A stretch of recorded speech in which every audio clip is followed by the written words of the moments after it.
Jučer sam dobio jedno zanimljivo pitanje u komentarima od dragog člana kanala, a odnosi se na uzimanje profita, odnosno da li čini ispravnu stvar ako izlazi iz kriptovalute van svaki put kad napravi oko x2. Pa ovdje su dva ključna detalja. Prvi je da ako je to sistem koji funkcionira za tebe, koji te čini sretnom i zadovoljnom osobom, kome pravo od nas da kaže suprotno?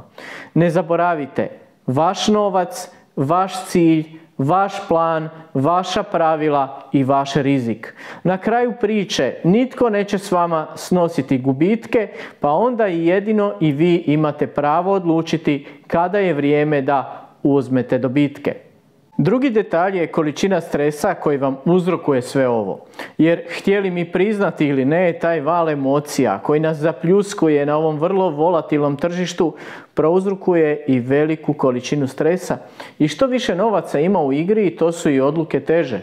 Da se razumijemo, ne radi se o fiksnom iznosu, već koliko koji iznos znači za nekoga. Na primjer, nekom je 100 eura velik novac, nekom 500, nekom 1000, a nekom je to sve samo 10.000. Zato ovaj dio treba gledati jako individualno. Zato je važno da imaš svoja pravila kojih ćeš se držati dok ti ne postane rutina i s vremenom i iskustvom se prilagođavaš kako ti portfolio raste. Na primjer, kada sam još davno tek krenuo raditi u banci, meni nije bilo problem raditi s novcem. Jer tu sam već imao nekog iskustva. Ali kad sam prvi put trebao provesti transakciju koja je bila veća od nekoliko mojih godišnjih plaća, nije mi bilo svejedno. No imao sam kolege kojima su se ruke tresle i već kad su prvi put počele raditi s novcem, neovisno što su to bili mali iznosi. No ako vas zanima koja si pitanja postaviti za uzimanje profita, još u 4. mjesecu ove godine sam radio video na tu temu koji je i dalje primjenjiv i aktualan, te ga slobodno pogledajte.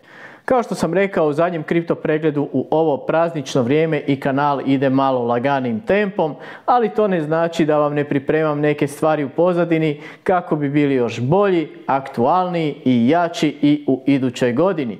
Ako vam se svidio video, nemojte zaboraviti stisnuti like, pretplatite se na kanal ako još niste da ne propustite budući sadržaj. Ako želite pak podržati kanal članstvom ili na neki drugi način, slobodno bacite pogled i u opis videa. Hvala na vašem vremenu i vidimo se u nekom drugom videu. Pozdrav!